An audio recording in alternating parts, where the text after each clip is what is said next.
thank you for joining me. Yeah, if we can start with you, Georgia, down the line on who you are and where you work and what you do. Sure. Hello, I'm Georgia. I'm the founder and CEO of Smoothie London. And believe it or not, we actually don't sell smoothies. We're a jewellery brand, and we like to say we make everyday earrings, but better.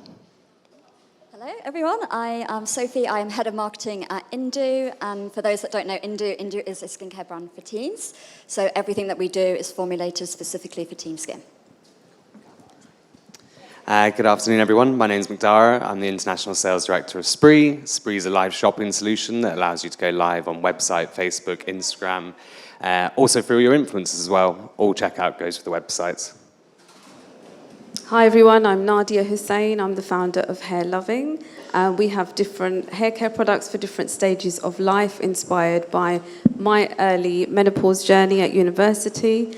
And we have products for postpartum, menopause, and other stages of life for all hair types, like curly hair and straight hair, like mine as well. And I need to speak to you about something after this.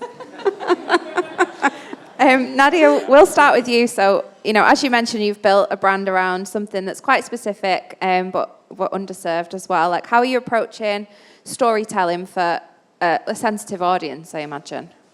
So, going through midlife, menopause, postpartum, post-pregnancy hair loss can be a very sensitive time in a woman's life.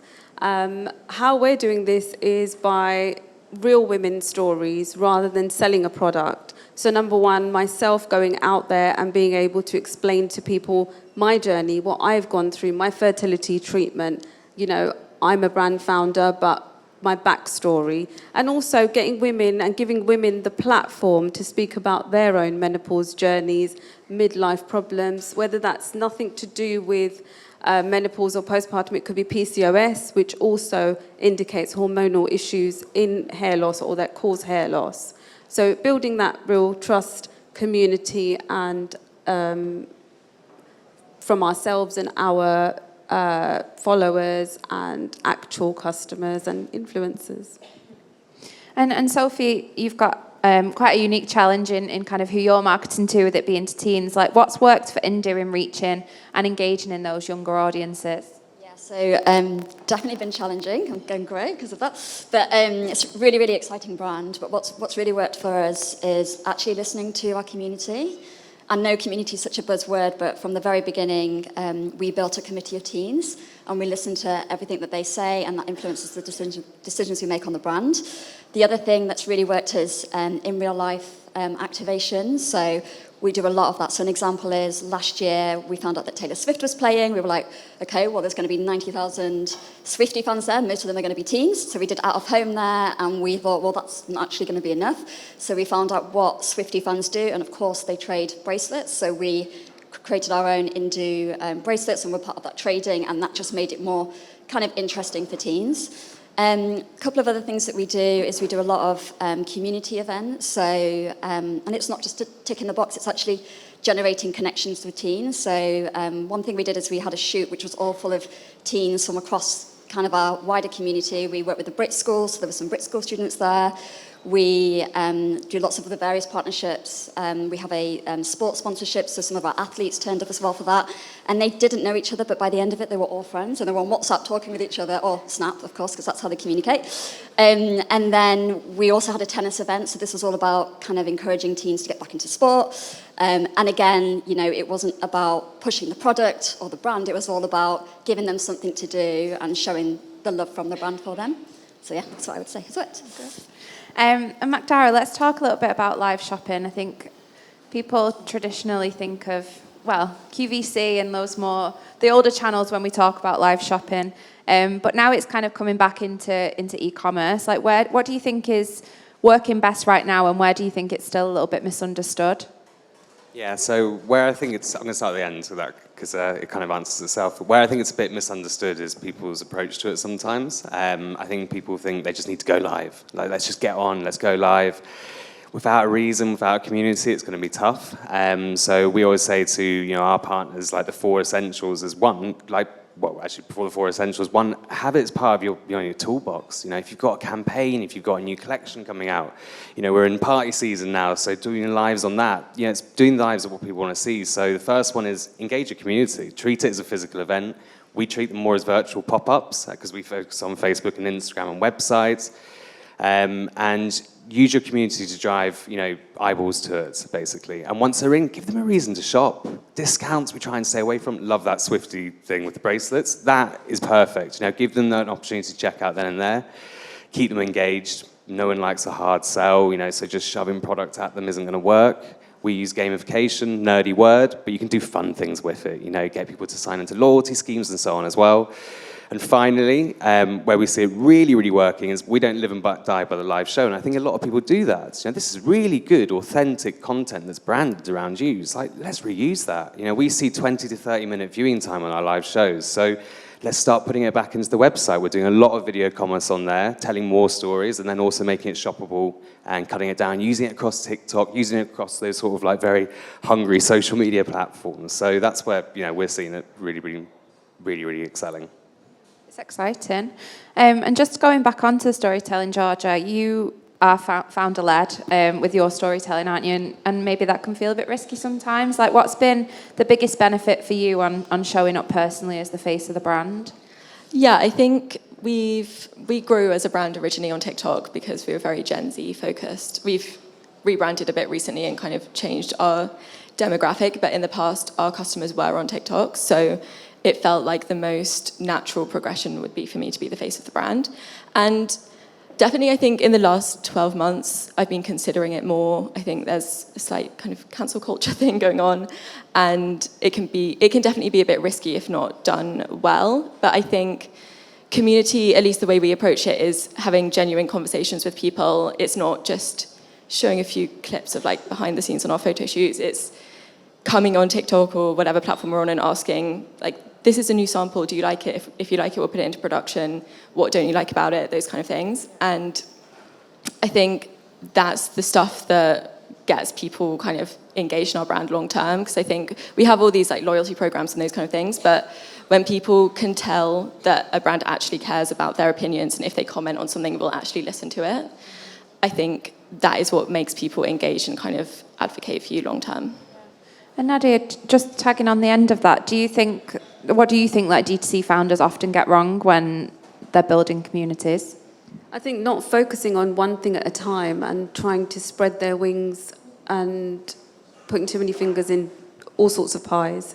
So focus on what's working and go back to what's worked in the past. So for example, if you're doing Amazon, I know it's not directly community focused or based, but it could be.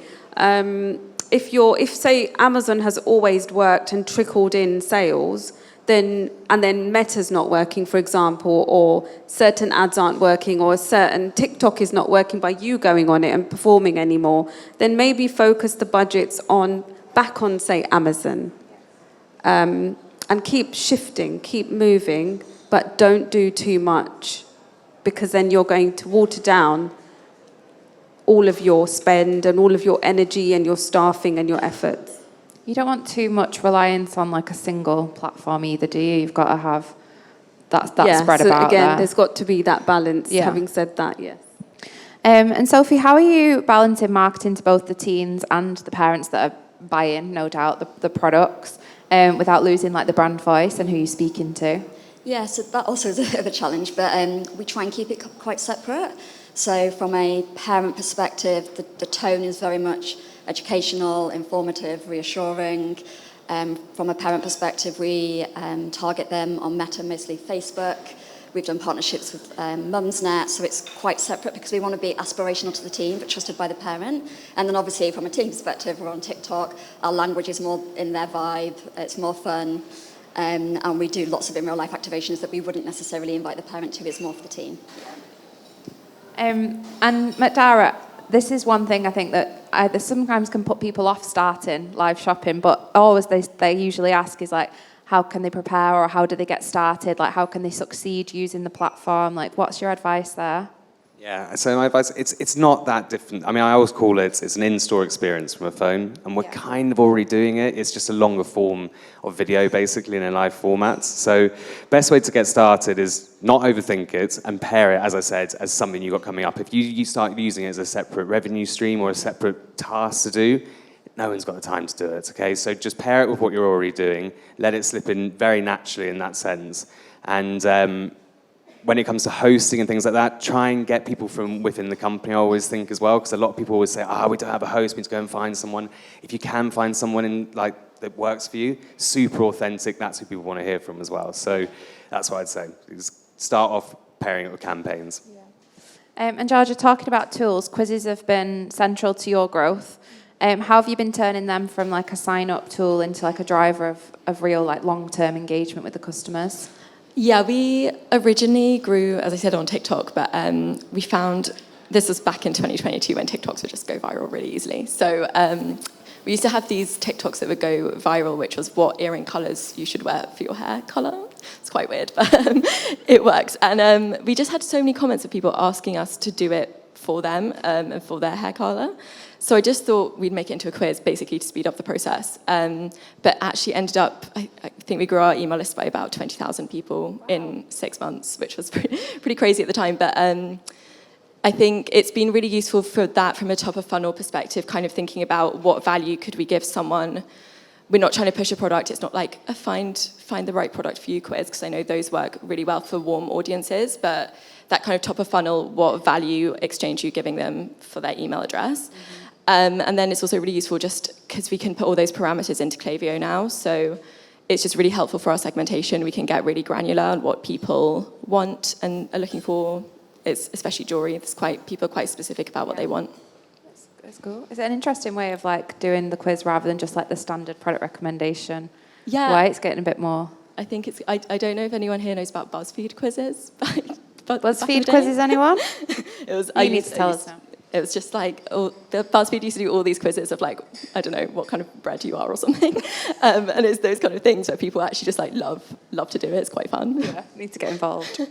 And Nadia, community-led content is really powerful, but obviously it can be a little bit unpredictable. You don't know what people are going to post. How are you harnessing UGC and your customers' voices, but keeping your brand messaging consistent? I think we're mixing things up a little bit. So we're not bombarding the customer or the viewer or the follower with just UGC content creation, mixing it up with founder-led story, things that we're up to throughout our day and things that we're doing throughout the year, mixing it up with festive things and bundling things up differently. So just not focusing on the one thing. Yeah. And Sophie, what role is platforms like TikTok playing for you guys? Is that kind of your main focus? Yeah, definitely the main focus. And what I would say is we have a really young team, which definitely helps me because they are much closer to the demographic. For example, we have a 20-year-old in the team. She's literally just turned 20. She understands teen. She's just been a teen. And our social media manager is amazing. So she actually has to act like a teen. She's on TikTok 24/7. She knows what they like. She knows the language. She knows what brands they're following. She knows the content they're engaging with.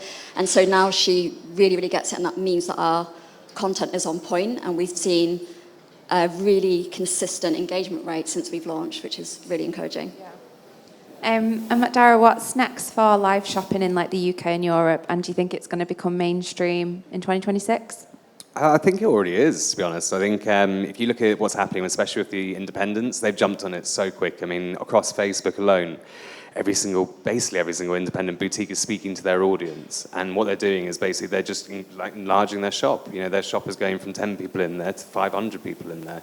So it's growing. I think there's, it's a new thing to do. So I think there's always a bit of trepidation around that, but it's definitely picking up. I mean, the growth we're seeing, we've generated over 300 million now in the last 3 years. So it's there. It's just about people working out how it's going to fit for them. There isn't one size fits all. You know, it's totally down to your brand, your price point, and all that side of it, and picking the right channels to go live through as well. And Georgia, just to finish with you, what advice would you give other brands who want to turn community buzz into real revenue streams? I'd say to take people kind of behind the scenes into the decision-making processes and make people feel, like their opinion is being heard and really considered in those processes. And something else we found is finding the niche on TikTok or whatever platform it is that you're on, because they do exist. I didn't know before I started my business that there's people who have whole TikTok accounts just about their ear piercings. Yeah, and we found that going into these niches, even though it wouldn't really suit us to post that kind of content on a brand account, because it would dilute our branding, to kind of go into those niches through affiliate partnerships or influencer partnerships, and building community that way has been really useful for us. Amazing. Well, thank you very much, guys, for sharing your knowledge.